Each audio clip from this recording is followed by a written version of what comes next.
Hello guys and welcome to our channel. So આજના વિડીયોની અંદર આપણે જોઈશું ધોરણ 11 ગણિત. એની અંદર આપણે જોઈ રહ્યા હતા બીજા નંબરનું ચેપ્ટર સંબંધ અને વિધેય. આજે આપણી પાસે છઠ્ઠા નંબરનું લેક્ચર છે અને આજના વિડીયોની અંદર આપણે કેટલાક ઉદાહરણો શીખવાના છીએ. આના પહેલાના વિડીયોની અંદર આપણે વિધેય વિશે બહુ જ ડિટેલમાં સમજ્યા હતા કે વિધેય કોના કહેવાય, આપેલો સંબંધ ક્યારે વિધેય કહેવાશે અને ક્યારે નહીં કહેવાય. એ સિવાય વિધેયના 7 પ્રકારોને પણ આપણે ડિટેલમાં જોયા હતા કે જેની અંદર એનો પ્રદેશ, વિસ્તાર અને એનો આલેખ પણ આપણે સમજ્યા હતા કે જે એક્ઝામના MCQ માટે બહુ જ ઇમ્પોર્ટન્ટ હતા. તો એ વિડીયો તમે ના જોયો હોય તો પહેલા એ વિડીયો તમે અવશ્ય જોઈ લેજો, કારણ કે બહુ જ ઇમ્પોર્ટન્ટ વિડીયો હતો. ઓકે, આજના વિડીયોની અંદર આપણે જોઈશું કેટલાક ઉદાહરણ, જેની અંદર આપણે સ્ટાર્ટ કરીએ ઉદાહરણ નંબર 10 થી. સ્ટાર્ટ કરીએ, વિડીયોમાં અંત સુધી બને રહેજો. બહુ સરળતાથી હું તમને દરેકે દરેક ઉદાહરણ સમજાવી દઈશ. સ્ટાર્ટ કરીએ નંબર 10. આપણને આપ્યું છે કે n એ પ્રાકૃતિક સંખ્યાઓનો ગણ છે તથા આપણને એક સંબંધ આપ્યો છે r બરાબર x, y, જ્યાં y બરાબર 2x. આ આપણને શું આપેલો છે? એક સંબંધ આપેલો છે. કયો સંબંધ મેન? y બરાબર 2x. મતલબ x ની અલગ અલગ કિંમતો મૂકતા y ની અલગ અલગ કિંમતો મળતી જશે. x ની જેટલી પણ આપણે અલગ અલગ કિંમતો મૂકીશું અને y ની જેટલી પણ અલગ અલગ કિંમતો મળશે એના માટે અહીંયા મૂકેલી કિંમત આપણો કહેવાશે પ્રદેશ અને અહીંયા આગળ મળતી કિંમત આપણો કહેવાશે વિસ્તાર. ઓકે, તો શું આપેલું છે આપણને? x, y બંને શેની અંદરથી બિલોંગ કરશે? નેચરલ નંબર, મતલબ પ્રાકૃતિક સંખ્યામાંથી. આપણને કહી દીધું છે કે x અને y બંને પ્રાકૃતિક સંખ્યામાંથી જ છે.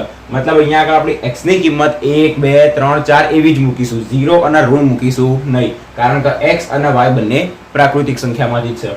તો આ તો આપણને MCQ જેવો પ્રશ્ન આપેલો છે. તો સ્ટાર્ટ કરીએ નંબર 1 થી. પહેલા નંબરની અંદર આપણને જે આપેલું હોય એ લખી દઈશું. શું આપેલું છે? અહીંયા આગળ આપણને સંબંધ r બરાબર અહીં લખી દઈશું કે અહીં આપણને એક સંબંધ આપ્યો છે r બરાબર x, y, જ્યાં y બરાબર આપણને આપ્યું છે 2x અને xy બંને શેની અંદરથી બિલોંગ કરશે? તો કે નેચરલ નંબરમાંથી. હવે આપણને ખબર છે કે y ની કિંમત મેળવવા માટે આપણે x ની કિંમત મૂકવી પડે. હવે x ની કિંમત શું મૂકીશું? તો કે x એ પ્રાકૃતિક સંખ્યામાંથી છે. તો આપણે અહીંયા આગળ લખીશું કે અહીં x બરાબર શું થશે? સૌપ્રથમ અહીંયા x બરાબર થશે 1, 2, 3 અને આગળ તરફ અનંત સુધી જઈ જશે. અને હવે આપણે શોધીએ y ની કિંમત. હવે આપણે શોધીશું y બરાબર 2x. આની અંદર x બરાબર 1 મૂકીએ તો x બરાબર 1, તો આપણને y બરાબર શું મળશે? 2 ગુણ્યા 1 મતલબ 2 મળશે. x બરાબર 2 મૂકીશું તો આપણને y બરાબર શું મળશે? 2 ગુણ્યા 2 મતલબ 4. x બરાબર 3 મૂકીશું તો y બરાબર આપણને મળશે 2 ગુણ્યા 3 મતલબ 6. ફરી એક વખત છેલ્લી કિંમત મૂકી દઈએ 4 તો આપણને y બરાબર મળશે 2 ગુણ્યા 4 મતલબ 8. ઓકે, તો અહીંયા આગળ x ની 1, 2, 3, 4 આપણે જે કિંમતો મૂકી એના આપણે શું કહીએ છીએ? એનો પ્રદેશ. અને જે કિંમતો મળે y ની એના આપણે શું કહીએ? વિસ્તાર. પહેલા પણ કીધું હતું આપણે પ્રદેશ મતલબ શું? સિમ્પલ શબ્દોમાં યાદ રાખવું હોય તો x અને વિસ્તાર મતલબ શું? તો કે જે મળે જેને કહીએ આપણે y બરાબર fx. અને આ fx એ જ આપણું ફંક્શન છે. અહીંયા આગળ fx બરાબર શું થાય? જો તમારે લખવું હોય તો fx બરાબર થાય 2x minus y. y ના બાજુ લઈ જઈએ તો 2x minus y એ આપણું શું થઈ જાય? fx. એક ફંક્શન કહેવાય, જેને એક વિધેય પણ કહેવાય. ઓકે, તો એ થઈ ગયું આપણી પાસે. હવે આપણને શું શોધવાનું કીધું છે? r નો પ્રદેશ, સહપ્રદેશ અને વિસ્તાર. તો પ્રદેશ, સહપ્રદેશ અને વિસ્તાર માટે એક જ શરત આપણી પાસે, જે કિંમત મૂકી એ પ્રદેશ, જે મળી એ વિસ્તાર અને સહપ્રદેશ શું હશે એ પણ આપણે જોઈએ. તો અહીંયા આપણને પ્રદેશ લખવાનું કીધો છે તો હવે આપણે જોઈએ પ્રદેશ. પ્રદેશ મતલબ શું થશે? આપણે એવું લખવું હોય પ્રદેશ તો પણ ચાલે, એવું લખીએ કે r નો પ્રદેશ તો આખું લખવું હોય તો આખું પણ લખી શકો. ઓકે, જેવી આપણી મરજી. પ્રદેશ લખો તો પ્રદેશ, r નો પ્રદેશ લખવું હોય તો r નો પ્રદેશ. પ્રદેશ મતલબ શું? આપણે જે કિંમત મૂકી એ. કઈ કિંમત આપણે મૂકીશું? 1, 2, 3, 4. હજી આપણે 5, 6, 7, 8 આગળ મૂકી શકાય, કારણ કે દરેકે દરેક કિંમત શેની અંદરથી છે? પ્રાકૃતિક સંખ્યામાંથી. આ સંખ્યા અનંત સુધી આગળ જઈ રહી છે તો આ પણ શું જશે? અનંત સુધી આગળ જશે. મતલબ આપણને એનો પ્રદેશ શું મળશે? તો કે 1, 2, 3, 4 મતલબ દરેકે દરેક પ્રાકૃતિક સંખ્યા મળશે. એને બંને રીતથી લખી શકાય. આ કૌંસની અંદર 1, 2, 3, 4 ડેશ ડેશ ડેશ ડેશ આવી રીતના પણ લખી શકાય, અથવા તો બીજા શબ્દોમાં આપણે લખવું હોય તો કે પ્રાકૃતિક સંખ્યાઓ. પ્રાકૃતિક સંખ્યાઓ. ઓકે, તો આ થઈ ગયો એનો પ્રદેશ. આપણે બંનેમાંથી કોઈ પણ રીત લખી શકાય. ઉપરનું લખવું હોય તો ઉપરનું, નીચેનું લખવું હોય નીચેનું, બંને લખવું હોય તો બંને. હવે આપણે જોઈએ એનો વિસ્તાર. વિસ્તાર. વિસ્તાર શું મળશે? ધ્યાનથી સમજો. y ની કિંમત અહીંયા આગળ આપણને શું મળી રહી છે? 1 મૂકતા 2 મળી, 2 મૂકતા 4 મળી, 3 એ 6 મળી, 4 એ 8 મળી. મતલબ તમે 5 મૂકશો તો 10 મળશે, પછી 12, 14, 16, 18, 20. મતલબ ક્યારે 1, 3, 5, 7, 9 આવી રીતના અયુગ્મ સંખ્યા નહીં મળે. કોઈ બીને 2 સાથે ગુણીએ મતલબ એનો જવાબ હંમેશા કેવો થઈ જાય, યુગ્મ જ થઈ જાય. તો મતલબ અહીંયા આગળ તમે જેટલી પણ કિંમતો શોધશો ને હજી આગળ, એ દરેકે દરેક સંખ્યા આપણને કેવી મળશે, યુગ્મ સંખ્યા મળશે. તો આપણને વિસ્તાર જેને આપણે શું કહીએ છીએ, y કહીએ છીએ, એ શું મળશે તો કે દરેકે દરેક યુગ્મ સંખ્યા. પણ યુગ્મ કેવી, પ્રાકૃતિક, કારણ કે ઋણ તો આપણને મળવાની નથી, ઋણ લીધી જ નથી તો ઋણ મળવાની જ નથી. ઓકે, તો આપણને એનો વિસ્તાર કેટલો મળશે તો કે બધી જ યુગ્મ સંખ્યાઓ, પણ કેવી તો કે પ્રાકૃતિક. તો બધી યુગ્મ પ્રાકૃતિક સંખ્યાઓ. ઓકે, આને ગણ સ્વરૂપે દર્શાવવું હોય તો પણ દર્શાવી શકાય, 2 4 6 8 10 આગળ જઈ જશે. ઓકે, બંનેમાંથી કોઈ પણ લખી શકાય, 2 લખવું હોય તો 2 પણ લખી શકાય. હજી આપણી પાસે સહપ્રદેશ શોધવાનો કીધો છે. તો સહપ્રદેશ મતલબ શું, તો સહપ્રદેશ મતલબ આપણી પાસે કોઈ ગણ A આપેલો હોય, કોઈ ગણ B આપેલો હોય, આ ગણ A કહીએ, આ ગણ B કહીએ, આની અંદર રહેલા દરેકે દરેક ઘટકોનો x કહીએ, અહીંયા રહેલા દરેકે દરેક ઘટકોનો y કહીએ. તો અહીંયા આગળ આપણી પાસે જેટલા બી ઘટકો રહેલા છે એ દરેકે દરેક ઘટકોને આપણે શું કહીશું, એનો સહપ્રદેશ. જ્યારે વિસ્તાર શું થતો હશે તો કે એવા ઘટકો y ની અંદર રહેલા કે જેનું કોઈ પ્રતિબિંબ મળે, એવા કોઈ ઘટકો કે જે કોઈનું પ્રતિબિંબ, મતલબ જેટલી જોડ બને એ દરેકે દરેક જોડના અહીંયા આગળનો પ્રદેશ કહીશું અને આના કહીશું વિસ્તાર. એ સિવાય આપણી પાસે ઘણા બધા બીજા પણ શું હશે, ઘટકો હશે, પણ એમની જોડ બનતી પણ હોય, ના પણ બનતી હોય. મતલબ વિસ્તાર શું કહેવાશે તો જે પણ જોડ બને છે, આ જે જોડ બની કહેવાય એ દરેકે દરેક વિસ્તાર, અને જેની જોડ બની આ કહેવાશે પ્રદેશ. અહીંયા જે જોડ બનાવશે એ પ્રદેશ, અને જેની જોડ બનશે મતલબ જે પ્રતિબિંબ કહેવાય એ પ્રતિબિંબને આપણે કહીશું વિસ્તાર. તો સહપ્રદેશ શું તો કે આની અંદર બીજા પણ ઘણા બધા ઘટકો રહેલા છે કે જેની કોઈ જોડ નથી બની રહી, તો એને શું કહેવાશે, આખાને એની અંદર આ વિસ્તાર પણ આવી જશે અને આ બાકીના વધેલા ઘટકો પણ આવી જશે. તો એના આપણે શું કહીશું, સહપ્રદેશ કહીશું. તો આના માટે સહપ્રદેશ શું થશે એના આકૃતિ દ્વારા જ સમજીએ આપણે. અહીંયા આગળ આપણે પહેલો ગણ આપણી પાસે A છે અને બીજો ગણ B છે. અહીંયા આગળ આપણી પાસે પહેલો ગણ, આ બીજો ગણ. પહેલો ગણ મતલબ શું, એની અંદર જે કિંમતો x ની કિંમતો રહી એ આપણે પહેલા ગણની અંદર લખીએ. કઈ કિંમતો છે x ની, 1 2 3 4 અનંત સુધી જઈ રહી છે. ઓકે, જ્યારે આપણને y ની કિંમતો અહીંયા આગળ કઈ આપેલી છે એ પણ તમે જુઓ, x અને y બંને શેની અંદરથી બિલોંગ કરે છે, પ્રાકૃતિક સંખ્યામાંથી. મતલબ આ પણ શેની અંદરથી આવશે તો કે પ્રાકૃતિક સંખ્યામાંથી.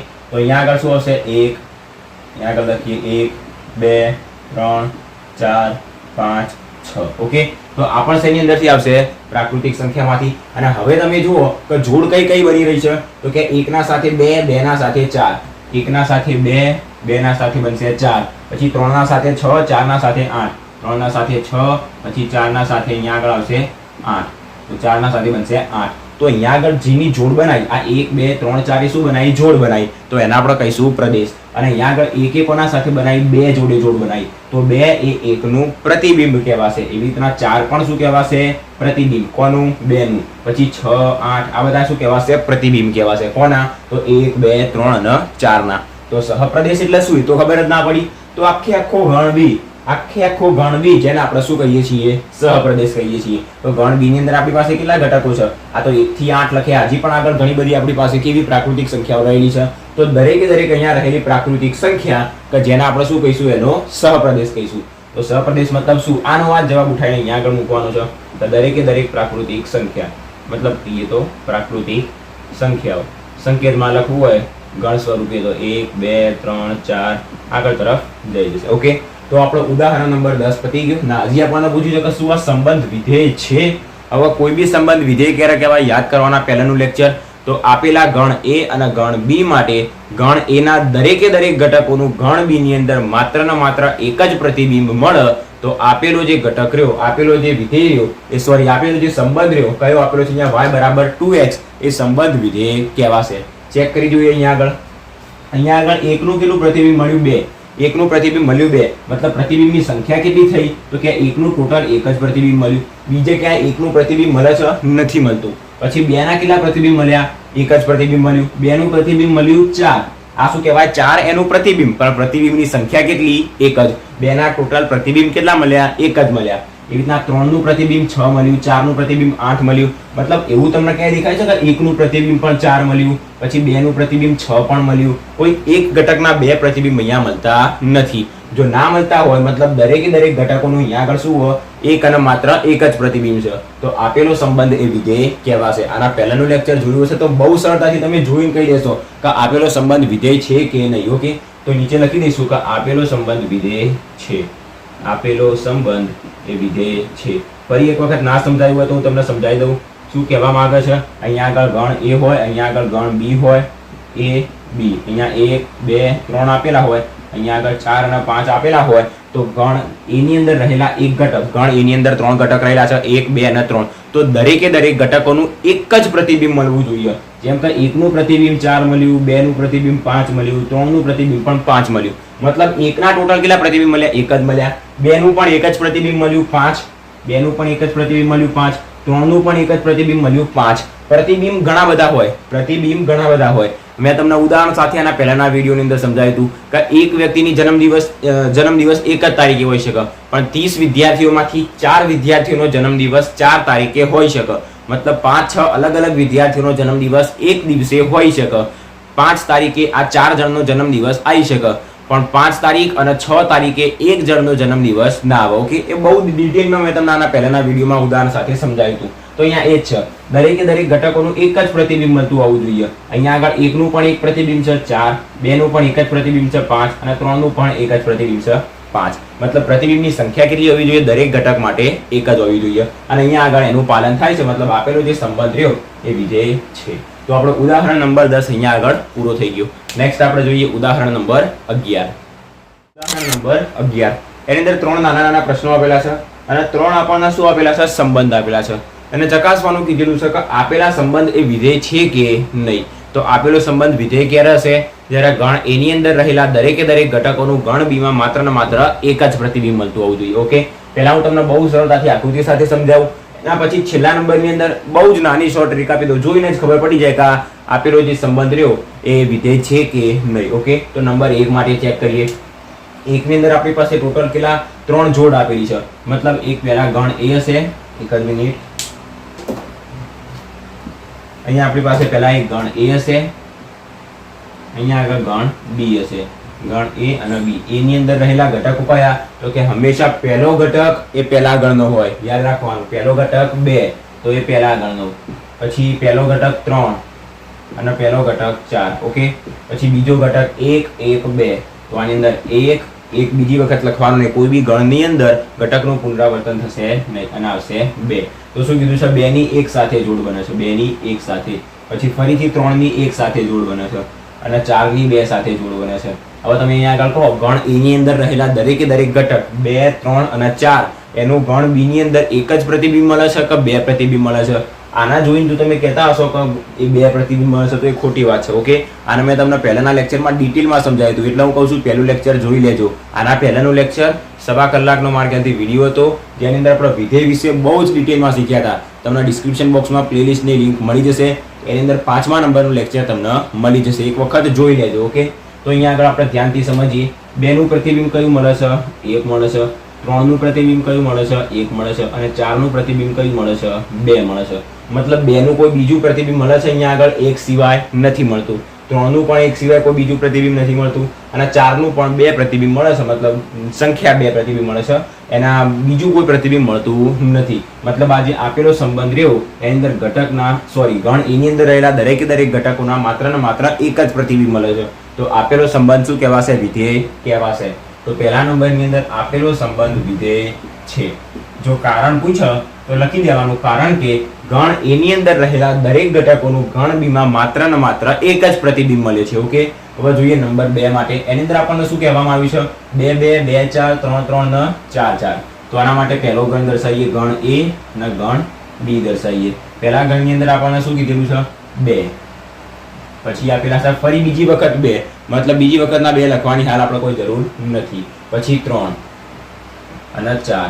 ઓકે, પછી બીજા નંબરના ઘટકો કયા? 2 4 3 4, મતલબ 2 4 3 અને 4 ઓલરેડી આવી ગયા. તો હવે જોઈએ 2 નું પ્રતિબિંબ 2 સાથે, 2 નું પ્રતિબિંબ 2 સાથે, પછી 2 નું પ્રતિબિંબ 4 સાથે, 2 નું પ્રતિબિંબ 4 સાથે આવ્યું. પછી 3 નું પ્રતિબિંબ 3 સાથે, 3 નું પ્રતિબિંબ 3 સાથે અને 4 નું પ્રતિબિંબ 4 સાથે, 4 નું પ્રતિબિંબ 4 સાથે. હવે તમને વધારે આઈડિયા આવશે. ધ્યાનથી જુઓ, અહીંયા આગળ 2 નું પ્રતિબિંબ કયું મળે છે? 2 નું પ્રતિબિંબ 2 પણ મળ્યું અને 2 નું પ્રતિબિંબ 4 પણ મળ્યું.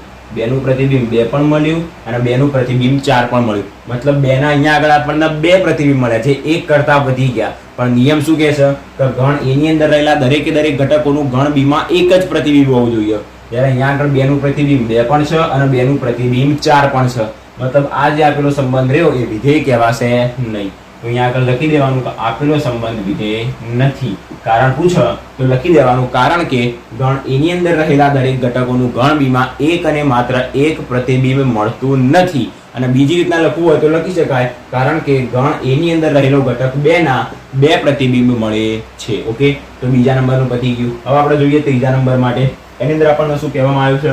તો કીધું છે કે R બરાબર 1 2 2 3 3 4 4 5 5 6 અને 6 7. પહેલો ગણ લખીએ, બીજો ગણ લખીએ.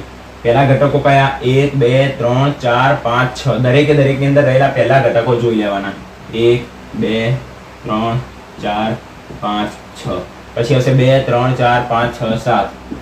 2 3 4 5 6 7. હવે જોડ બનાવીએ. 1 ની 2 સાથે જોડ, 2 ની 3 સાથે, 3 ની 4 સાથે, 4 ની 5 સાથે, 5 ની 6 સાથે, 6 ની 7 સાથે. ઓકે, બહુ સરળતાથી ખબર પડી જાય કે દરેકે દરેક ઘટકોની ગણ B માં માત્ર ને માત્ર એક જ ઇમેજ મળે છે, મતલબ એક જ પ્રતિબિંબ મળે છે.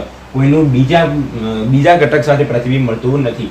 1 ના 3 સાથે જોઈન્ટ છે નથી, 1 નું માત્ર ને માત્ર 2 સાથે જ જોઈન્ટ છે, મતલબ એનું એક જ પ્રતિબિંબ મળ્યું. મતલબ દરેકે દરેક ઘટકોનું એક જ પ્રતિબિંબ છે. અને એક જ પ્રતિબિંબ હોય તો આપેલો સંબંધ રહ્યો એ વિધેય કહેવાશે, મતલબ આ વિધેય છે. ઓકે, તો આના ઉપરથી આપણે 3 એ 3 જે સંબંધ આપેલા હતા એ ચેક કરવાના હતા કે વિધેય છે કે નહીં. હવે મેં તમને કીધું એક શોર્ટ ટ્રીક, બહુ સરળતાથી જોઈને ખબર પડી જાય. તો સિમ્પલ વસ્તુ શું કરવાનું, કશું દૂરવા કરવાનું નહીં. MCQ માં આપેલું હોય તો જોઈ લેવાનું, દરેકના પહેલા ઘટકો જોઈ લેવાના અને દરેકના બીજા ઘટકો જોઈ લેવાના. અહીંયા આગળ 2 આપેલો છે, બીજા આગળ ક્યાં 2 આપેલો છે? આગળ બધાના આગળ લાઈન કરી દેવાની. અહીંયા આગળ 2 આપેલો છે, અહીંયા આગળ બીજા ક્યાંય 2 છે નથી. આગળ રહેલા દરેકે દરેક ઘટકોનું બીજી વખત પુનરાવર્તન ના થતું હોવું જોઈએ. અહીંયા 2 3 4 એક જ વખત આપેલા છે, મતલબ વિધેય છે. હવે અહીંયા આગળ સમજો, અહીંયા આગળ 2 આપેલો છે અને અહીંયા પણ 2 આપેલો છે, મતલબ પહેલો ઘટક જે રહ્યો જો 2 વાર આવી જાય કઈ દેવાનું ડાયરેક્ટ જ કે વિધેય નથી. શા માટે? કારણ કે 2 અહીંયા આગળ પણ આવ્યો, મતલબ અહીંયા આગળ એનું એક પ્રતિબિંબ 2 પણ મળશે અને એક પ્રતિબિંબ 4 પણ મળશે, મતલબ 2 નું પ્રતિબિંબ 2 અને 2 નું પ્રતિબિંબ 4. આપણને 2 પ્રતિબિંબ મળે તો ડાયરેક્ટલી જોઈ લેવાનું કે પહેલા નંબરની અંદર રહેલા દરેકે દરેક ઘટકોનું પુનરાવર્તન નહીં થતું, મતલબ એ વિધેય છે. પણ અહીંયા આગળ 2 એ કેટલી વખત આવી ગયા? 2 વખત આવી ગયા, મતલબ આજે આપેલો સંબંધ રહ્યો વિધેય નથી. અહીંયા આગળ તમે જુઓ 1 2 3 4 5 6. એક પણ ઘટક એવો આવ્યો કે જેનું પુનરાવર્તન થતું હોય? નથી, મતલબ એ વિધેય છે. જો પુનરાવર્તન થતું હોય તો વિધેય નથી, અને પુનરાવર્તન ના થાય મતલબ દરેકનું એક જ પ્રતિબિંબ મળશે, મતલબ એ વિધેય છે. ઓકે, તો આપણી પાસે ઉદાહરણ નંબર 11 અહીંયા પૂરો થઈ ગયો. નેક્સ્ટ આપણે જોઈએ ઉદાહરણ નંબર 12. આપણે જોઈએ ઉદાહરણ નંબર 12. બહુ જ સિમ્પલ અને બહુ જ નાનું આપણને ઉદાહરણ આવેલું છે. કીધું છે કે n એ પ્રાકૃતિક સંખ્યાઓનો ગણ છે.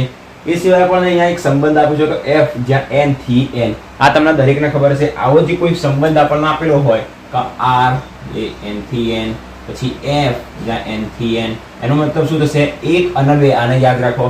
તો આપણે દર્શાવીશું પહેલો ગણ અને આ દર્શાવીશું બીજો ગણ. જો બંને n આપેલા હોય તો આ કહેવાશે પ્રથમ ગણ, કે જેની અંદર દરેકે દરેક પ્રાકૃતિક સંખ્યા છે. અહીંયા પણ n, મતલબ આની અંદર પણ દરેકે દરેક પ્રાકૃતિક સંખ્યા છે. ઓકે, અહીંયા આગળ આપણને શું આપી શકે? r થી r પણ સંબંધ આપી શકે. f જ્યાં સંબંધ આપો r થી r, મતલબ અહીંયા પણ દરેકે દરેક વાસ્તવિક સંખ્યા અને અહીંયા પણ દરેકે દરેક વાસ્તવિક સંખ્યા. એવી રીતના અહીંયા આગળ આપણને શું આપ્યું છે? ગણ a અને ગણ b બંનેની અંદર પ્રાકૃતિક સંખ્યાઓ આપેલી છે. ઓકે, એવું આપણને ડાયરેક્ટ કહી દીધેલું છે. તો હવે આપણને શું શોધવાનું કીધું છે? આપણને એક સંબંધ આપ્યો છે અને કીધું છે કે સંબંધ fx = 2x + 1. આપણું મેન કામ આના ઉપર જ થવું જોઈએ. અને હંમેશા ફંક્શન જે આપેલું હોય, જે વિધેય આપેલું હોય એના ઉપર આપણી નજર જવી જોઈએ. આના દ્વારા વ્યાખ્યાયિત છે એવું કીધેલું છે. તો આ વ્યાખ્યાની મદદથી નીચેનું કોષ્ટક પૂર્ણ કરો. આ કોષ્ટક આપણને પૂરું કરવાનું. બહુ જ સિમ્પલ, એટલે બહુ જ સિમ્પલ કોષ્ટક છે. સ્ટાર્ટ કરીએ નંબર 1 થી. પહેલા નંબરની અંદર શું? અહીંયા x ની બધી કિંમતો આપેલી છે અને અહીંયા y ની બધી કિંમત આપેલી છે. x ની કિંમતો મતલબ એની અંદર પહેલો ગણ આપેલો છે અને એની અંદર બીજો ગણ આપેલો છે. આ પહેલો ગણ જેને x કીધું, બીજો ગણ જેને y કીધું. હવે અહીંયા ઓલરેડી કહી દીધેલું છે n થી n, મતલબ આની અંદર પણ દરેકે દરેક પ્રાકૃતિક સંખ્યા છે, આની અંદર પણ દરેકે દરેક પ્રાકૃતિક સંખ્યા છે. x ની અંદર રહેલી પ્રાકૃતિક સંખ્યા આપણને 1 થી 7 સુધી આપેલી છે અને y ની અંદર રહેલી પ્રાકૃતિક સંખ્યા કે જે x ની અંદર 7 મૂક્યા પછી આપણે શું કરવાની છે? શોધવાની છે. આના ઉપરથી આપણે એનો સંબંધ, આના ઉપરથી આપણે એનો પ્રદેશ, વિસ્તાર અને સહપ્રદેશ પણ શોધી શકાય. એ આના પછીના દાખલાની અંદર ઓલરેડી આવે છે, તો આપણે એની અંદર જોઈશું. તો અહીંયા આગળ આપણને બહુ જ સિમ્પલ 2 મિનિટની અંદર દાખલો પૂરો કરી દઈએ. સૌપ્રથમ આપણો મેઇન સંબંધ કયો આપ્યો છે અહીંયા આગળ? તો કે fx = 2x પ્લસ 1. તો શું કીધું છે x બરાબર 1 માટે મતલબ f ઓફ 1 જ્યાં x ની જગ્યાએ 1 મૂકવાનું તો બરાબર 2 કૌંસમાં 1 પ્લસ 1 2 એકા 2 ને 1 થશે 3. તો અહીંયા આગળ આપણને મળી જશે 3. હવે આની અંદર શું મૂકવાનું છે 2 મૂકવાનું છે. મોટી ડાયરેક્ટલી તમને કહી દઉં આની અંદર 2 મૂકશો તો 2 દુ 4 ને 1 મળશે 5. આની અંદર 3 મૂકવાનું કીધું 3 દુ 6 ને 1 7. આવી રીતના ગણતરી કરવી હોય તો એ પણ કરાય કારણ કે એક્ઝામની અંદર આવો જો પૂછશે તો 2 માર્ક્સમાં પૂછશે. તમારે કોષ્ટક જ ખાલી પૂરું કરવાનું છે અને નીચે આવું લખવું હોય તો પણ આપણે લખી શકાય, કોઈ વાંધો આવે નહીં. MCQ માં પૂછે તો તમે આવું બધું ગણતરી કરવા ના બેસાય. ઓકે 4 આપેલો છે તો 4 દુ 8 ને 1 9, પછી 5 તો 5 દુ 10 ને 1 11, 6 આપેલો છે તો 6 દુ 12 ને 1 13, 7 દુ 14 ને 1 15. ઓકે ઉદાહરણ નંબર 12 અહીંયા આગળ બહુ જ સરળતાથી શું થઈ ગયું પૂરું થઈ ગયું. ખાલી એની અંદર ધ્યાન રાખવાનું કે દરેકે દરેક પ્રાકૃતિક સંખ્યા આપેલી છે કે વાસ્તવિક સંખ્યા આપેલી છે કે પૂર્ણાંક સંખ્યા આપેલી છે અહીંયાથી આપણને ખબર પડશે. બાકી તો કોષ્ટકની અંદર આપણે આવી રીતના જ પૂરા દરેકે દરેક કોષ્ટક કરવાના છે. શું જોવાનું આપેલો મેન સંબંધ જે મેન ફંક્શન આપેલું હોય જે મેન વિધેય આપેલું હોય એના ઉપર ધ્યાન જવું જોઈએ. એની અંદર જે કિંમતો મૂકવાની હોય એના ઉપર ધ્યાન જવું જોઈએ અને કિંમતો મૂક્યા પછી જે જવાબ મળે એના ઉપર આપણું ધ્યાન જવું જોઈએ. બસ ઉદાહરણ નંબર 12 પૂરું થઈ ગયું. નેક્સ્ટ આપણે જોઈએ ઉદાહરણ નંબર 13. ઉદાહરણ નંબર 13 સેમ ટુ સેમ દાખલો આપણને આપ્યો છે. શું કહેવામાં આવ્યું છે એક સંબંધ આપ્યો છે ધ્યાનથી જો f જ્યાં r થી r મતલબ પહેલો ગણ અને બીજો ગણ બંને શેની અંદરથી હશે r અને r માંથી મતલબ વાસ્તવિક સંખ્યામાંથી. અને મેન આપણું ફોકસ આના ઉપર જ થવું જોઈએ. y બરાબર fx બરાબર x². આપણે fx ને શું કહીએ છીએ y પણ કહીએ છીએ જે અહીંયા આગળ દર્શાવી દીધેલું છે.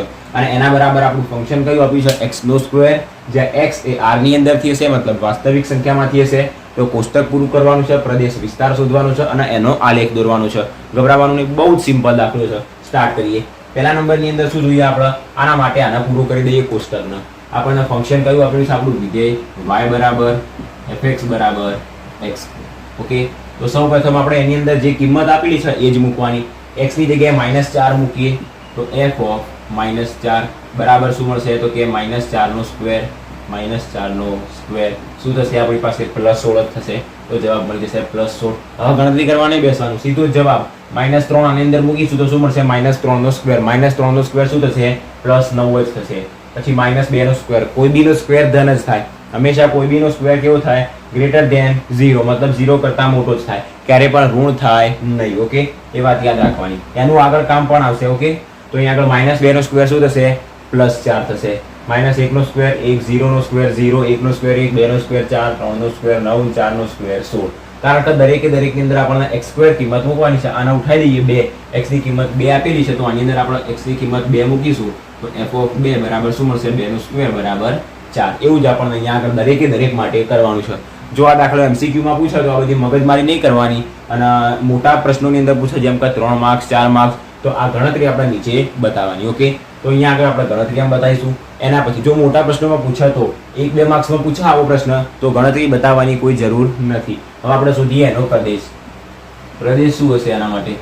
પ્રદેશ મતલબ શું જે કિંમતો મૂકી એ આપણો પ્રદેશ. તો કઈ કઈ કિંમતો મૂકી -4 -3 -2 -1 0 1 2 3 4. હવે આટલું બધું નહીં લખવું તો શું લખીએ ડાયરેક્ટ લખી દઈએ x કારણ કે દરેકે દરેક કિંમતો કોની છે તો કે x ની અંદરથી. તો આપણો પ્રદેશ શેની અંદરથી હશે x ની અંદરથી. પણ બતાવવું પડશે આપણી પાસે x ની કિંમતો કઈ તો કહી દઈએ x એ r ની અંદરથી બિલોંગ કરે છે. તો આપણી પાસે પ્રદેશ છે x જ્યાં x એ r ની અંદરથી બિલોંગ કરશે. ડન. બીજા નંબરની અંદર જોઈએ વિસ્તાર. તેનો વિસ્તાર શું હશે? વિસ્તાર આપણને જે કિંમત મૂકીએ એ પ્રદેશ અને જે મળે એ વિસ્તાર. આ કિંમત મૂકી તો એ પ્રદેશ થઈ ગયો તો આ કિંમત જે મળી એ આપણો વિસ્તાર. ડાયરેક્ટલી લખવું હોય તો કયું કિંમત મળી આપણને x². x મૂક્યો તો x² મળી ગયો તો x મૂક્યો એ પ્રદેશ અને x² જે આપણને મળ્યો એ આપણો વિસ્તાર. હવે બતાવવું પડશે x² ની અંદર પણ x. x² ની અંદર તમે x ની જગ્યાએ 2 પણ મૂકી શકો, 3 પણ મૂકી શકો, 4 પણ મૂકી શકો. તો એ શેની અંદરથી બિલોંગ કરશે? એ r ની અંદરથી બિલોંગ કરશે. x² જ્યાં x એ r ની અંદરથી બિલોંગ કરશે. ઓકે તો આ થઈ ગયો આપણી પાસે એના માટે પ્રદેશ અને વિસ્તાર. તમે આવી રીતના સંખ્યામાં પણ લખી શકો પણ આપણે આવી રીતના બહુ સંકેતમાં દર્શાવીએ તો બહુ સરસ રહેશે. ઓકે પ્રદેશ અને વિસ્તાર થઈ ગયો. આના માટે આપણે આલેખ દોરવાનો છે તો આલેખ પણ દોરી દઈએ અહીંયા આગળ. આના પૂછી દઈએ આ બાજુ આલેખ દોરીએ. આલેખ મતલબ x અક્ષ અને y અક્ષ ની અંદર આલેખ દોરીશું. x અક્ષ અને આ y અક્ષ ધ્યાનથી સમજી લઈએ. તો x મતલબ શું કહેવાશે આપણી પાસે કિંમત કે જે પહેલી હશે અને આ કિંમત કે જે બીજી હશે. અહીંયા આગળ -4 મતલબ સમજીએ આપણે. સૌપ્રથમ અહીંયા 0 1 1 2 3 4 ના લેતા 2 4 6 એટલે કારણ કે છેક 16 સુધી જવાનું છે તો 2 4 6 8 10 અહીંયા આગળ મેક્સિમમ -4 જ છે તો -2 -4 -6 અહીંયા આગળ જઈશું આપણે +16 સુધી મતલબ 2 4 6 8 10 12 14 અને 16 ઓકે આટલું ખાલી હાલ પૂરતું ધ્યાન રાખજો બીજા નંબરની અંદર -2 -4 -6 -8 -10 12 14 16 ઓકે આ થઈ ગયો આપણી પાસે આટલો આલેખ દોરવાનો બાકી હવે આ x અક્ષ અને આ y અક્ષ હવે ધ્યાનથી સમજો x ની કિંમત -4 મૂકતા આપણને 16 મળશે આ પહેલી કોની કિંમત હશે x યામની અને બીજી દરેક કિંમત કોની હશે y યામની -4 એ આપણને 16 મળશે તો x અક્ષ ઉપર -4 એ 16 મળશે -4 એ 16 મતલબ અહીંયા આગળ આપણને એક પોઈન્ટ મળશે આ 16 ને આપણે થોડાક ઉપર જવા દઈએ -4 એ 16 મળ્યો તો આપણને એક આ પોઈન્ટ મળશે પોઈન્ટ નહીં દર્શાવતા હાલ ખાલી પોઈન્ટ લખીએ -3 એ 9 મળ્યો -3 મતલબ ક્યાં છે 2 અને 3 4 ની વચ્ચે -3 એ આપણને 9 મળશે એ 8 અને 9 ની વચ્ચે છે અહીંયા આગળ તો બીજો પોઈન્ટ મળ્યો બીજા નંબરની અંદર -2 એ 4 હશે -2 એ 4 હશે ઓકે પછી શું કીધું છે તો કે -1 એ 1 -1 મતલબ 0 અને -2 ની વચ્ચે આવશે અને અહીંયા આગળ 0 અને 2 ની વચ્ચે શું આવશે 1 મતલબ આ બંનેની વચ્ચે આની અને આની વચ્ચે આવશે ક્યાં આવશે અહીંયા આગળ ઓકે પછી 0 એ 0 મળ્યો મતલબ એ ઉગમ બિંદુ આગળ આવશે બીજા નંબરની અંદર 1 એ 1 મળશે તો આ 1 અને આ 1 તો 1 એ આપણને મળશે 1 પછી 2 એ 4 મળશે તો આ 2 અને આ 4 તો એ મળશે પોઈન્ટ પછી 3 એ 9 મળશે તો 3 અને 9 આવશે અહીંયા આગળ પછી 4 એ 16 તો આ 4 એ મળશે આપણને 16 અહીંયા આગળ આ 9 ને થોડાક ઉપર જવા દઈએ ઓકે તો આ 4 એ 16 મળી ગયો ઓકે આપણો આલેખ પૂરો થઈ ગયો પણ સૌથી મેન શું એનો આપણે કર્વ બતાવવો પડશે કે આલેખ ક્યાંથી ક્યાં જાય છે તો સૌપ્રથમ તો એક તો આ બાજુ અહીંયા આગળ આમ જાય છે ઓકે એક આમ જાય છે એ સિવાય આ બાજુ પણ ઉપર જાય છે ઓકે તમે ફૂટપટ્ટી દોરશો એટલે આપણને આવો કમ્પ્લીટ આમ આલેખ મળી જશે ડન આવો મળે કાં તો આવો મળે ઓકે એ આપણને આલેખ ઉપર આધારિત રહેશે તમે x ની કિંમત જેટલી નજીક લેશો એમ અથવા તો દૂર લેશો એના પ્રમાણે આમ દૂર અને આમ નજીક ફેલાતો જશે ઓકે આપણો આલેખ મળી ગયો બરાબર તો શું શોધવાનું કીધું હતું સૌપ્રથમ કોષ્ટક દોરવાનું કીધું હતું તો એ દોરી દીધું આ કોષ્ટકની કિંમત આપણી પાસે 16 છે ઓકે લખવાની હોય તો યાદ રાખજો અને લખી દીધી હોય તો કોઈ વાંધો નહીં ડન તો આ કિંમતો મળી ગઈ આપણને કોષ્ટક મળી ગયું એનો પ્રદેશ મળી ગયો વિસ્તાર મળી ગયો અને આ થઈ ગયો આપણી પાસે એનો આલેખ કોઈ પણ આલેખ દોરવાનો કે એટલે સીધી જ વસ્તુ યાદ રાખવાની x અક્ષ અને y અક્ષ દોરી દેવાનું આપણને જે પહેલી કિંમતો આપેલી છે દરેક આપણે અહીંયા x અક્ષ ઉપર દર્શાવવાની રહેશે અને બીજી જે કિંમત રહી આપણે દરેક કિંમત y અક્ષ ઉપર દર્શાવવાની રહેશે તો અહીંયાથી આપણને ખબર પડી ગઈ કે x અક્ષ ઉપર મહત્તમ -4 અને +4 જ જોઈએ છે તો આપણે એને છૂટી દર્શાવી જ્યારે અહીંયા આગળ આપણી પાસે -16 અને +16 સુધી જવાનું હતું મતલબ અહીંયા આગળ આપણે કેવી દર્શાવી થોડીક નજીક દર્શાવી હવે તમારી પાસે મોટો ચોપડો હોય તો એની અંદર તમે આખા ચોપડામાં આલેખ દોરવા જશો તો તમે બહુ સરળતાથી દોરી શકશો પછી તમે અહીંયા આગળ 1 2 3 4 5 6 થી 16 સુધી લેવા જશો એવી રીતના -1 -2 -3 -4 એ ઉપર ધન તરફ અને નીચે ઋણ તરફ લેવા જશો તો તમારી 32 લાઈન તો ખાલી 16 દુના 32 લેવામાં એમ જ જતી રહેશે પછી ઉગમ બિંદુનો પોઈન્ટ પણ અલગ અને એ સિવાય આજુબાજુનું દોરવાનું અલગ થઈ જશે તો તમારો આલેખ પછી આવો થઈ જશે આવો આલેખ થઈ જશે અને તમને આવો આલેખ મળશે ઓકે એના કરતા શું લેવાનું 2 4 6 8 લઈ લેવાનું અહીંયા પણ 2 4 6 8 આ બાજુ પણ 2 4 6 8 લેવાનું ઓકે આવો આલેખ સારું ના લાગે ડન આપણી પાસે અહીંયા આગળ ઉદાહરણ નંબર 13 પૂરું થઈ ગયું નેક્સ્ટ આપણે જોઈએ ઉદાહરણ નંબર 14 ઉદાહરણ નંબર 14 બહુ જ સિમ્પલ આપણને એક્ઝામ્પલ આપ્યું છે આલેખ દોરવાનો આપણને કીધેલું છે આપણને એક ફંક્શન આપ્યું છે કે જે r થી r તરફ વ્યાખ્યાયિત છે મતલબ પહેલો ગણ પણ r હશે બીજો ગણ પણ r હશે મતલબ એની અંદર દરેક વાસ્તવિક સંખ્યાઓ છે પછી એવું સૌથી મેઇન ફંક્શન આના ઉપર જ આપણું પહેલું ધ્યાન fx બરાબર x ઘન મતલબ x ની અલગ કિંમતો મૂકીશું તો fx મતલબ y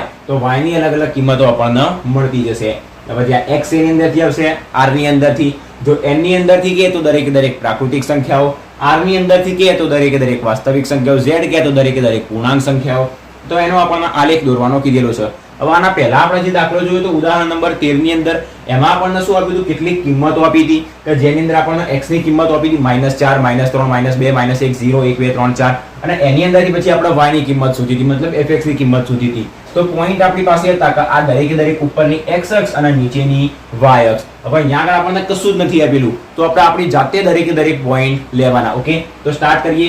અહીંયા આગળ સૌપ્રથમ જે આપેલું છે એ લખી દઈએ. અહીંયા આપણને શું આપ્યું છે? y બરાબર fx બરાબર શું આપેલું છે? x ઘન. હવે શું કરવાનું? સૌપ્રથમ એક કિંમતો મૂકીશું તો બીજી કિંમત મળશે. જે મૂકીશું એ x અક્ષ, જે મળશે એ y અક્ષ. તો સૌપ્રથમ આપણે કિંમતો મૂકીએ અને નવી કિંમતો મેળવીએ, અને જે કિંમતો મળે એના ઉપરથી આપણે શું દોરીએ? આલેખ દોરીએ. તો સૌપ્રથમ આલેખ દોરવાનો હોય તો એના માટે આપણે ધન કિંમત પણ લેવાની, ઋણ કિંમત પણ લેવાની અને 0 પણ લઈ લેવાનું. તો આપણે 0 થી સ્ટાર્ટ કરીએ.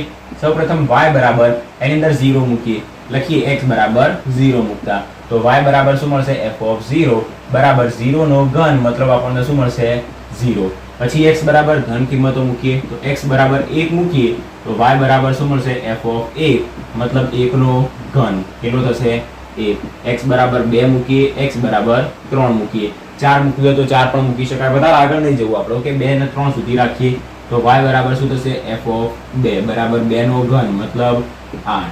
પછી 3 મૂકીએ આપણે તો y બરાબર શું મળશે? f(3) બરાબર 3 નો ઘન. કેટલો થશે? 27. ઓકે, 0 કિંમત લઈ લીધી, 3 ધન લઈ લીધી, તો હવે 3 ઋણ સંખ્યા લઈ લઈએ. તો પહેલી સંખ્યા કઈ જશે? x બરાબર -1, x બરાબર -2 અને x બરાબર -3. હવે આની અંદર તમે x ની કિંમત જાતે મૂકો અને y ની કિંમત શું? તો અહીંયા સુધી દેખાઈ રહ્યું છે. ઓકે, તો y બરાબર આપણને શું મળશે? f(-1), y બરાબર f(-2) અને y બરાબર f(-3). ઓકે, તો શું મળશે? -1 નો ઘન, -2 નો ઘન અને -3 નો ઘન. શા માટે મેં આ 3 3 પહેલા લખી દીધું? કારણ કે અહીંયા વસ્તુ સમજવાની છે. -1 નો ઘન મતલબ -1 ગુણ્યા -1 ગુણ્યા -1 કેટલી વખત આવશે? 3 વખત. તો 1 ગુણ્યા 1 ગુણ્યા 1 તો શું થશે? 1 જ થશે, પણ એનું ચિહ્ન પ્લસ આવશે કે માઇનસ એ જોવાનું. તો માઇનસ માઇનસ પ્લસ થઈ જશે, અને એ પ્લસ માઇનસ સાથે ગુણાઈને શું આવી જશે? માઇનસ. મતલબ કોઈ બી ની 3 ઘાત હોય તો એનું હંમેશા ચિહ્ન જો માઇનસ આપેલું હોય તો એ માઇનસ જ રહેશે. ઓકે, મતલબ પ્લસ માઇનસ માઇનસ એક વખત પ્લસ થઈ જશે અને પ્લસ ગુણ્યા માઇનસ માઇનસ રહેશે. કોઈ બી ની આપણને યુગ્મ ઘાત આપેલી હોય અને આગળ માઇનસ ચિહ્ન હોય તો એ પ્લસ થઈ જાય, પણ કોઈ બી ની જો અયુગ્મ ઘાત આપેલી હોય, એક તો મતલબ આપણે x જ કહીએ છીએ અને -1 તો -1 જ કહેવાશે. 5 7 9 તો એનો જ્યારે આપણે વર્ગ કરીએ, મતલબ એનો ઘન કરીએ, એની 5 ઘાત કરીએ, 9 ઘાત કરીએ, અને જો આગળ ચિહ્ન માઇનસ આપેલું હોય તો આપણને માઇનસ ચિહ્ન જ મળે. ઓકે, તો -1 નો ઘન કેટલો થશે? -1. 2 નો ઘન થશે 8 પણ માઇનસ આવી જશે. 3 નો ઘન થશે 27 પણ માઇનસ સાથે. હવે આપણે આનો આલેખ દોરી દઈએ, બહુ જ સરળતાથી મળી જશે. આલેખ માટે શું કરીશું? એક x અક્ષ દોરીશું અને એક y અક્ષ દોરીશું. તમે આલેખ દોરો એટલે ખાલી ફૂટપટ્ટીનો ઉપયોગ કરજો, લાઈન દોડી ચૂકી ના થાય, વાકી ચૂકી ના થાય એના માટે. ઓકે, હવે સમજો આ તો પોઈન્ટ હશે 0 જે ફિક્સ છે. હવે અહીંયા આગળ આપણે 2 4 6 8 લઈએ કે 1 2 3 લઈએ, શું લઈએ એ તો એનો આપણને કોઈ આઈડિયા જ નથી. તો એવું તમને શીખવાડી દઉં. x અક્ષ ઉપર શું લેવાનું? જે કિંમતો મૂકી એ. શું કઈ કિંમતો મૂકી આપણે? 0 મૂકી, 1 2 3 -1 -2 -3, મતલબ બહુ નજીકની જ કિંમતો મૂકી છે. 0 તો એ તો આપણને મળી ગયો. પછી 1 2 3 જ મૂકી છે આપણે કિંમતો. તો અહીંયા આગળ લખીએ 1 2 અને 3. આપણને કોઈ મોટી કિંમતો આપેલી હોય, જેમ કે 7 8 સુધી આપણે લીધું હોય તો આપણે શું દર્શાવીએ? અહીંયા આગળ 2 4 6 8, મતલબ આપણે શું દર્શાવી શકાય? 2 4 6 8 બહુ સરળતાથી આપણે આની અંદર દર્શાવી શકીએ. પછી 1 2 3 4 5 6 7 8 લેવા જશો તો જગ્યા પણ ભરાઈ જશે અને બહુ નજીક આવશે. ઓકે, એના કરતા અહીંયા આગળ જો વધારે મોટી કિંમત હોય તો 2 4 6 8 લઈ શકાય. પછી બહુ ઊંચા સુધી જતી હોય તો આપણે 3 6 9 12 લઈ શકાય, 4 8 પછી 12 16 એવી રીતના લઈ શકાય, 5 10 15 20 એવી રીતના લઈ શકાય. ઓકે, તો આ બાજુ ધન લીધી તો આ બાજુ ઋણ લઈશું, -1 પછી -2 -3. ઓકે, આટલા સુધી રાખીએ. પછી y અક્ષ ઉપર આપણને શું મળે? અહીંયા આગળ ધ્યાનથી સમજો. અહીંયા આગળ 0 હોય તો 0 જ મળી, મતલબ એનો કોઈ વાંધો નહીં. પછી 1 મળ્યું, 8 મળ્યું, 27 મળ્યું, મતલબ આપણે અહીંયા આગળ છેક 27 સુધી જવાનું છે. તો એવી કઈ કિંમત લઈએ કે બહુ સરળતાથી આપણે અહીંયા આગળ 27 સુધી પહોંચી જઈએ. તો 3 થી સ્ટાર્ટ કરી શકાય, 4 થી સ્ટાર્ટ કરી શકાય, 5 થી પણ સ્ટાર્ટ કરી શકાય. ઓકે, આપણી જેવી કિંમત આપણને લેવાની ઈચ્છા થાય એવી રીતના લઈ શકાય. હવે કોઈકની ઈચ્છા છે કે મારે 5 થી લેવું છે તો 5 થી પણ લેવાય, કોઈકની ઈચ્છા છે કે મારે 3 લેવું છે તો 3 લેવાય. આપણે 5 જ લઈએ, 5 બહુ સરળ રહેશે. સૌપ્રથમ લઈએ 5 10 15 પછી 20 25 અને 30. ઓકે, આટલા સુધીમાં પૂરું થઈ જાય. 3 લેશો તો 3 6 9 12 15 18 21 24 ઓહો 27 30 બહુ જે ઉપર જતું રહેશે ધાબા ઉપર. ઓકે, એટલું બધું લેવાની જરૂર નહીં. હવે આની આ સંખ્યા આપણે નીચે ઋણમાં લઈશું તો આપણને શું મળશે? અહીંયા આગળ સૌપ્રથમ -5 -10 -15 -20 -25 અને -25. ઓકે, તમારી પાસે જે આલેખ હશે એની અંદર બધી કિંમતો ફિક્સ જ હશે. જેમ કે અહીંયા આગળ આમ ખાના આપેલા હશે તો તમારે શું કરવાનું, આના આમ દર્શાવવાનું રહેશે કે આ 5 નું ખાનું, આ 10 નું ખાનું, 15 નું ખાનું, એવી રીતના. ઓકે, તો અહીંયા આગળ થોડી જગ્યા ઉપર નીચે રહે તો કોઈ વાંધો આવશે નહીં. ડન. તો આ થઈ ગઈ આપણે કિંમતો દર્શાવી દીધી. હવે આલેખની અંદર પોઈન્ટ મૂકીએ. 0 મૂકતા 0 મળી ગયો તો 1 પોઈન્ટ મળશે આપણને. અહીંયા આગળ 1 મૂકતા 1 મળશે, 1 મૂકતા 1. હવે અહીંયા આગળ સમજો 1 ક્યાં આવશે, 5 ની વચ્ચે. અહીંયા આગળ 1 2 3 4 થોડાક નજીક દૂર લઈશું. ઓકે, તો 1 મૂકતા 1, 5 ની વચ્ચે 1 અહીંયા આગળ આવશે તો 1 મૂકતા આપણને શું મળશે, અહીંયા આગળ 1 મળશે. તો આપણને પહેલો પોઈન્ટ મળ્યો. પછી 2 મૂકતા 8 મળશે તો આ 2 રહ્યા. 2 મૂકતા 8, 8 ક્યાં આવશે, 5 અને 10 ની વચ્ચે. અહીંયા આગળ 8 આવશે તો 2 મૂકતા આપણને શું મળ્યું, અહીંયા આગળ 8 મળી ગયું. બીજા નંબરની અંદર 3 મૂકતા 27 મળ્યું તો આ 3 મૂકતા 27, 27 ક્યાં હશે, છેક 25 અને 30 ની વચ્ચે અહીંયા આગળ. તો એ ક્યારે મળ્યું, 3 મૂકતા આપણને મળી ગયું 27. ઓકે, એવી રીતના ઋણ માટે -1 મૂકીશું તો -1 મળશે. -1 મૂકીશું તો -1 ક્યાં આગળ આવશે, અહીંયા આગળ બહુ જ નજીક. આ -1 એને થોડુંક ઉપર દર્શાવીએ. અહીંયા આગળ આપણી પાસે 1 2 3 4 અને આ 5 તો -1 ક્યાં આગળ છે, છેક અહીંયા આગળ આ પોઈન્ટ આગળ છે આપણી પાસે. ઓકે, તમારી પાસે જે આલેખ હશે એની અંદર એક લાઈન દર્શાવી હશે. એ દરેક લાઈનની અંદર 1 2 3 4 ના રીતના 5 લાઈનો હશે.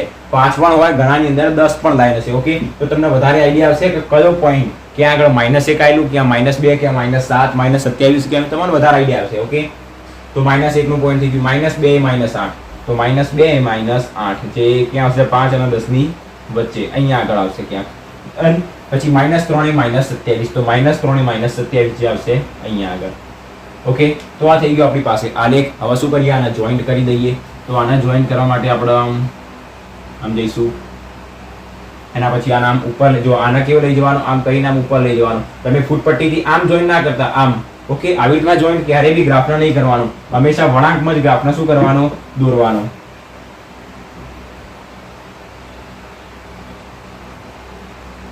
ડન. તમે જ્યારે આવી રીતના જોઈન્ટ કરશો તો તમારે બહુ સરળતાથી થશે, કારણ કે પેન્સિલથી તમારે આવડો જ ગ્રાફ દોરવાનો છે. ઓકે, અને આપણે દોરીશું આ બાજુ. તો આ મળી ગયો આપણને ગ્રાફ. પોઈન્ટ મેચ ના થાય તો આપણે કરી દેવાનો, જે નિયમ છે આપણો. બરાબર, તમારે થઈ જશે. ઓકે, તો આ થઈ ગયો આપણી પાસે આલેખ. કેવો મળ્યો આપણને એનો વળાંક, આમ કરીને આમ મળ્યો. ડન. તમારા જ્યારે બી એક્ઝામની અંદર દોરો તો ફૂટપટ્ટીથી આમ પોઈન્ટ મળેલા રહે તો આમ, પછી આમ આવી રીતના ના દોરતા આલેખ. ઓકે, આવી રીતના આલેખ ના દોરતા, આમ વળાંક બતાવજો આમ. ઓકે, તો આ થઈ ગયો આપણી પાસે એનો આલેખ. તો જે ઉદાહરણ નંબરની અંદર આપણને શું કીધું હતું, ઉદાહરણ નંબર 14 માં માત્ર ને માત્ર જે આપણને આ સંબંધ આપ્યો હતો, જે ફંક્શન આપ્યું હતું, જે વિધેય આપ્યું હતું, એના માટે આપણને આલેખ દોરવાનો કીધો હતો. તો આપણે દોરી દીધો. આ તો આપણે દર્શાવવું પડશે સૌપ્રથમ, અને સૌથી મેઇન કિંમત આપણી આ રહી આલેખ છે. MCQ ની અંદર પૂછે તો આપણે આ બધી કિંમતો રફમાં કરવાની અને આલેખ રફમાં દોરીને ચેક કરવાનો કે કયો આલેખ સાચો છે. પણ આવું બધું MCQ માં ના પૂછે, કારણ કે આ બધું આના માટે ઘણો ટાઈમ જાય છે. તો નંબર 14 આપણી પાસે પૂરો થઈ ગયો. નેક્સ્ટ આપણે જોઈએ ઉદાહરણ નંબર 15. ઉદાહરણ નંબર 15 આગળ જોયું એવું ને એવું સેમ ટુ સેમ ઉદાહરણ આપેલું છે. આની અંદર એક વસ્તુ આપણને નવી શીખવા મળશે. શું આપણને આપવામાં આવ્યું છે, ફંક્શન r થી r હોય છે. આમ આપણને શું આપ્યું હોય છે, કોઈ એવું ફંક્શન હોય છે કે જે r થી r તરફ હોય. મતલબ ગણ a ની અંદર પણ દરેક r ના સભ્યો છે, ગણ b ની અંદર પણ દરેક r ના સભ્યો છે. જ્યારે અહીંયા આગળ શું આપ્યું છે, ફંક્શન પછી r - 0 થી r. મતલબ શું કહેવાશે, તો ગણ બીજો જોયો એરો પછીનો જે ગણ આપેલો રહ્યો r, એ તો આખો r માંથી જશે. મતલબ બીજો ગણ તો r માંથી જશે. તો અહીંયા r - 0 શું કહેવાશે, આગળના વિડીયોની અંદર શીખવાડી હતું. તો આપણી પાસે જ્યારે બહુપદી વિધેય હોય તો બહુપદી વિધેયની અંદર આપણી બહુપદી વિધેય સમય વિધેય હતો, એની અંદર આપણી પાસે રહેલો છેદ કે જેને આપણે qx કીધું હતું, એ ક્યારે 0 ના થવો જોઈએ. એ 0 ના થાય એના માટે આપણે શું લઈએ, એવો કોઈ પોઈન્ટ કે જેના દ્વારા નીચેનો છેદ 0 થઈ જાય, એ પોઈન્ટને આપણે શું કરી દઈશું, આપણા ફંક્શનમાંથી કાઢી દઈશું. મતલબ અહીંયા આગળ આપણને fx બરાબર શું આપેલું રહ્યું, 1/x આપેલું રહ્યું. આપણે ચેક કરવું છે કે કઈ કિંમત લેવાથી આપણો છેદ 0 થઈ જાય. તો આપણે છેદ બરાબર શું લઈ લેવાનું, 0. છેદ શું આપેલું છે, x. તો x બરાબર 0 લઈ લઈએ. તો x બરાબર 0 ડાયરેક્ટ જ આપણને મળી ગયું. આમ તો આપણે શું જોયું હતું, 1/x - 1 પછી 1/x² - 2 આવું બધું જોયું હતું. આના માટે ચેક કરીએ એક વખત. 1/x - 1 મતલબ x - 1 જે છેદ રહ્યો, એ છેદ બરાબર આપણે શું લઈ લઈએ, 0 લઈ લઈએ. તો x બરાબર આપણને મળશે 1. તો આ જે આપણને બહુપદી આપેલી રહી, આ જે આપણને શું કહેવાય સમય વિધેય આપેલું રહ્યું, તો આ વિધેય માટે આપણે x બરાબર 1 નહીં લઈએ. x બરાબર 1 લઈશું તો આ વિધેયનો છેદ આપણને શું મળશે? 0 મળશે. અને જો છેદ 0 મળે તો એ શું થઈ જાય? અવ્યાખ્યાયિત થઈ જાય, ઇન્ફાઇનાઇટ થઈ જાય. ઓકે, તો એના માટે આપણે 0 નહીં લઈએ. વિધેયની અંદર આપણે બહુ ડિટેલમાં શીખ્યા હતા સમય વિધેયમાં. ઓકે, તો આની અંદર એવું જ એક વિધેય આપેલું છે કે જેની અંદર છેદ આપણે જો 0 લઈશું તો 1/0 થઈ જશે. અને છેદ ક્યારે 0 ના હોવો જોઈએ. જો 0 હોય તો ઇન્ફાઇનાઇટ થઈ જાય, અવ્યાખ્યાયિત થઈ જાય. એના માટે આપણને શું કીધું છે કે r ની કિંમત 0 સિવાયની, r - 0 કીધી, r - 0 મતલબ દરેકે દરેક વાસ્તવિક સંખ્યામાંથી 0 નકારી દો. દરેકે દરેક વાસ્તવિક સંખ્યા આ બાજુ પણ ધન, આ બાજુ ઋણ, દરેકે દરેક એની અંદર 0 નકારી દો. બીજી તમારે જે સંખ્યા લેવી હોય લઈ લો. તમે 0.1 લેવી હોય, 0.25, 0.15 જે લેવી હોય એ લઈ લો. જે અહીંયા આગળ આપણને ઓલરેડી આપેલી છે. ધન, ઋણ દરેકે દરેક આપી છે, પણ અહીંયા આગળ જો આપણને 0 આપેલી નથી. શા માટે? કારણ કે 0 લઈશું તો આ પદ કેવું થઈ જશે? અવ્યાખ્યાયિત થઈ જશે. 1/0 અવ્યાખ્યાયિત થઈ જશે, ઇન્ફાઇનાઇટ થઈ જશે. ઓકે, તો એના માટે કીધું છે કે એવું ફંક્શન લીધું કે જેનો ગણ a કેવો હશે? ગણ a જેને કહીએ x, જેના દરેકે દરેક સભ્યો એ કેવા હશે? આ 0 સિવાયના, r - 0 મતલબ દરેકે દરેક r માંથી 0 ને માઇનસ કરી દો, મતલબ 0 ને બાદ કરી દો. દરેકે દરેક વાસ્તવિક સંખ્યા જેની અંદર 0 નો સમાવેશ કરવાનો નહીં. ઓકે, આટલું જ ખાલી આની અંદર સમજવાનું હતું. બાકી તો બહુ સિમ્પલ આપણને પ્રશ્ન આપેલો છે. આના ખાલી આટલી વસ્તુ આપણે સમજવાની હતી. ઓકે, સ્વાધ્યાયની અંદર પણ એનો ઉપયોગ થશે તો એ પણ યાદ રાખજો. તો સ્ટાર્ટ કરીએ. શું કહેવામાં આવ્યું છે અહીંયા આગળ? x ની દરેકે દરેક કિંમત આપેલી છે, y ની કિંમત આપણને શું કીધું છે? અહીંયા શોધવાની કીધેલી છે. તો શું કીધું? આ બધી કિંમત આપી, આ શોધવાની. એ સિવાય બીજા નંબરની અંદર એ પણ કીધું છે કે એના આધારે નીચેનું કોષ્ટક પૂર્ણ કરો તથા વિધેય અને આપેલા વિધેયનો પ્રદેશ અને વિસ્તાર પણ શોધવાનો છે. પહેલા કોષ્ટક પૂરું કરીએ પછી પ્રદેશ અને વિસ્તાર તરફ જઈએ. તો જોઈએ અહીંયા આગળ સૌપ્રથમ -2 મૂકીએ આપણી પાસે. મેન ફંક્શન કયું આપણી પાસે? fx બરાબર 1/x. તો એના ઉપર જ નજર લેવી જોઈએ. જ્યાં x શું હશે? r - 0 મતલબ દરેકે દરેક વાસ્તવિક સંખ્યા 0 સિવાયની. તો અહીંયા આપણને જે ફંક્શન આપેલું રહ્યું એ લખી દઈએ. અહીંયા આપણને y બરાબર fx બરાબર શું આપેલું છે? તો કે 1/x.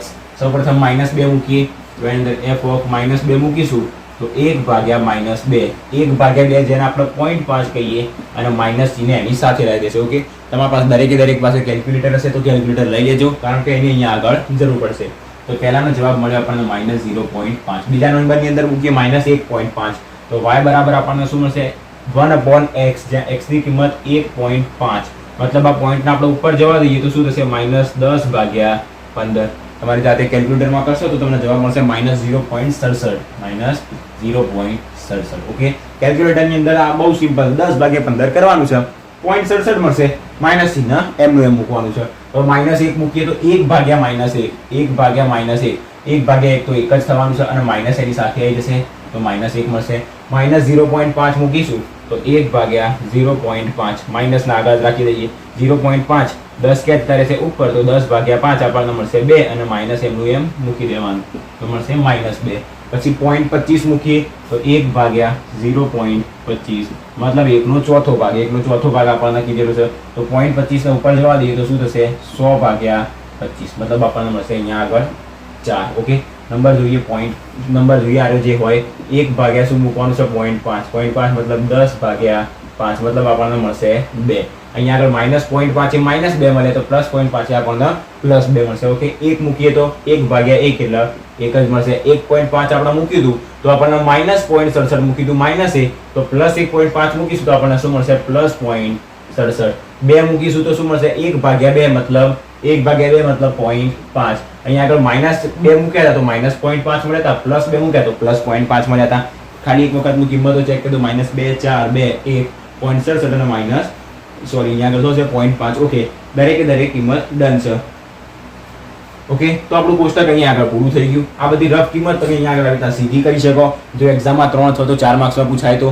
બાકી 1-2 માર્ક્સમાં પૂછાય તો કોષ્ટક જ દોરવાનું. આ દરેકે દરેક રફ કામ ક્યાં કરવાનું? સપ્લિમેન્ટરીના છેલ્લા પેજ ઉપર. ડન. તો આની અંદર આપણને બીજું પણ કીધેલું છે, આનો પ્રદેશ અને વિસ્તાર પણ શોધવાનો છે. તો હવે આપણે શોધીએ આનો પ્રદેશ અને વિસ્તાર. તો પ્રદેશ મતલબ શું? જે કિંમત મૂકીએ એ પ્રદેશ, અને વિસ્તાર મતલબ શું? જે કિંમત આપણે મેળવીએ એ વિસ્તાર. ઓકે, તો આની અંદર ધ્યાનથી જુઓ. પ્રદેશ આપણને શું લેવાનો કીધેલો છે?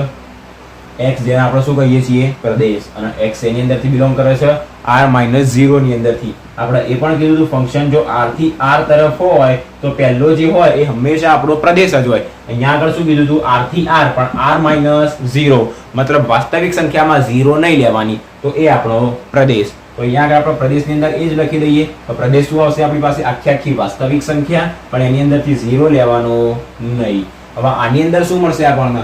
આની અંદર શું મળશે? શું એની અંદર તમને લાગે છે કે અહીંયા નીચે એવી કઈ કિંમત મૂકશો તમે કે તમને જવાબ 0 મળે?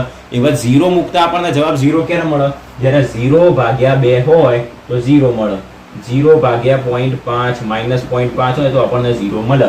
મતલબ આની અંદર એવી કોઈ કિંમત જ નથી કે જે મૂકવાથી આપણને શું મળે? 0 મળે. તો એવી કોઈ કિંમત છે નહીં. ઓકે, દરેકનો આપણને શું મળશે? પોઈન્ટમાં અથવા તો નાનામાં નાના પોઈન્ટમાં -0.25 મળી શકે, 0.0008 મળી શકે. આવો કોઈ પણ પોઈન્ટ આપણે લેતા મળી શકે, પણ એની અંદર ક્યારેય 0 મળશે નહીં. શા માટે? કારણ કે 0 મળવા માટે આપણે શું મૂકવું પડે? ઉપર 0 મૂકવો પડે, અને ઉપર તો પણ ફિક્સ જ છે. મતલબ આનો વિસ્તાર પણ આપણને શું મળશે? તો કે r ની અંદરથી 0 ને બાદ કરી દઈએ. અને શું કહેવાય, શબ્દોમાં લખવું હોય તો એ પણ લખી શકાય. તો એનો પ્રદેશ તથા વિસ્તાર જે રહ્યો એ દરેક વાસ્તવિક સંખ્યા મળશે જેની અંદર 0 નો સમાવેશ થતો નથી, અથવા તો દરેક વાસ્તવિક સંખ્યા અને લખી દેવાનું કે r-0. છેલ્લા આવી રીતના કોમા કરી લખી દો દરેક વાસ્તવિક સંખ્યા કોમા વાસ્તવિક સંખ્યા -0 જેની અંદર 0 નો સમાવેશ થતો નથી. તો આ થઈ ગયું આપણી પાસે ઉદાહરણ 15.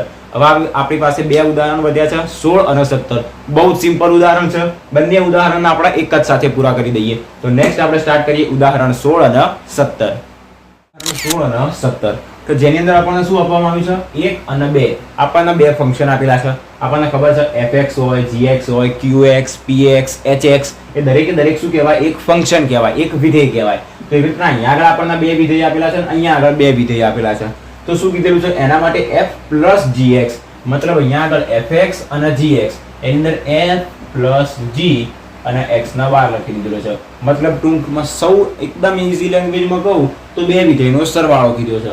f minus gx મતલબ બે વિધેયની બાદબાકી, પછી fg મતલબ બે વિધેયનો ગુણાકાર x સાથે. x આપણી પાસે એક ચલ છે. ઓકે, અહીંયા જેમ x ચલ છે અહીંયા પણ x ચલ છે. એવી રીતના ચલને શું લખ્યો? બાર લખ્યો, કોમન કાઢી લખ્યો.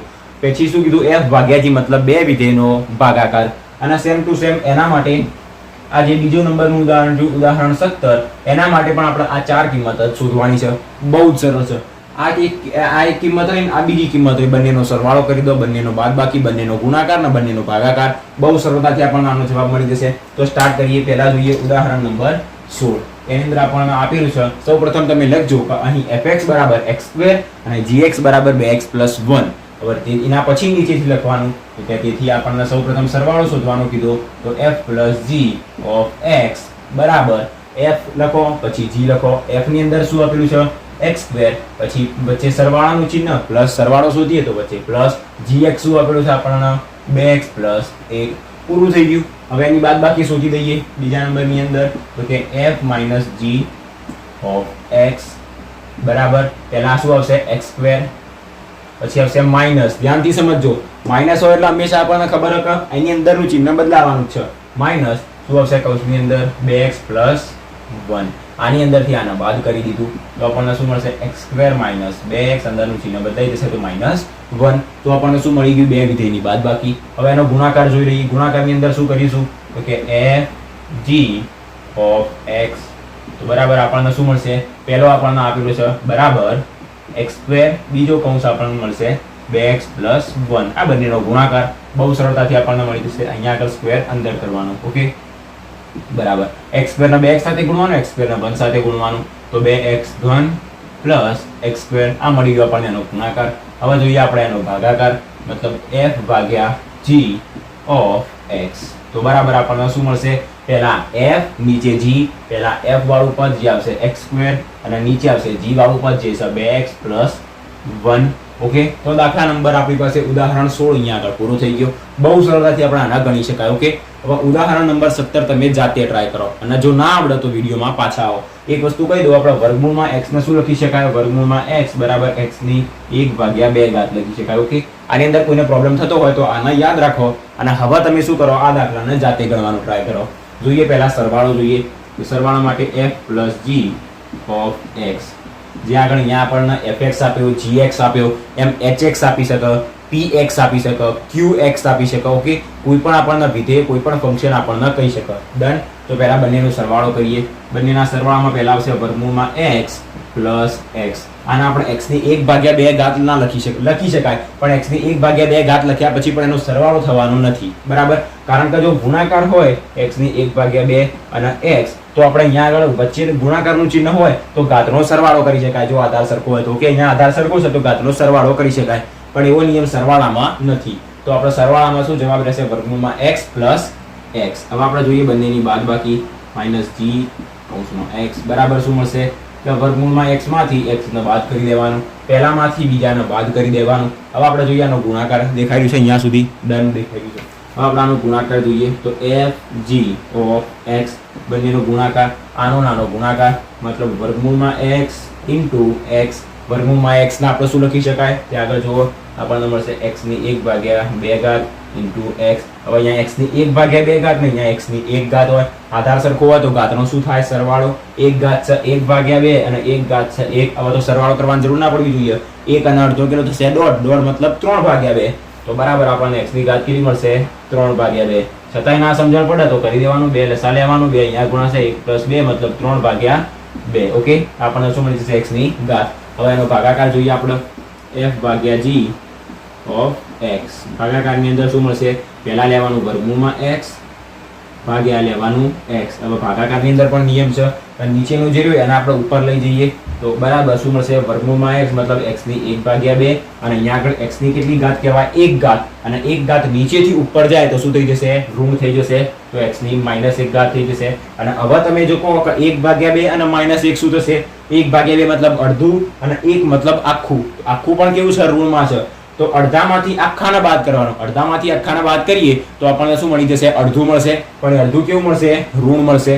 ના ખબર પડે તો અહીંયા આગળ સમજાવું. 1/2 એની બાદબાકી કરવાની 1 સાથે, 2 લસા લઈશું તો શું મળશે? 1 - 2, અહીંયા 2 લસા આવશે તો -1/2 આપણને શું મળશે? અડધું પણ માઇનસમાં મળશે. તો x ની ઘાત આપણને મળશે -1/2. ડન.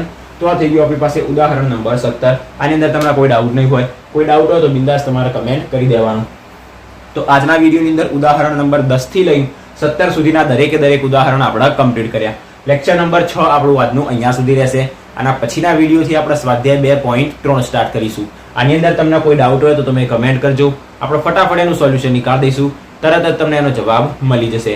મળીએ નેક્સ્ટ વિડીયોમાં. વિડીયો ગમ્યો હોય તો વિડીયોને લાઇક, શેર અને ચેનલને સબસ્ક્રાઇબ કરવાનું ભૂલતા નહીં. Thanks for watching guys.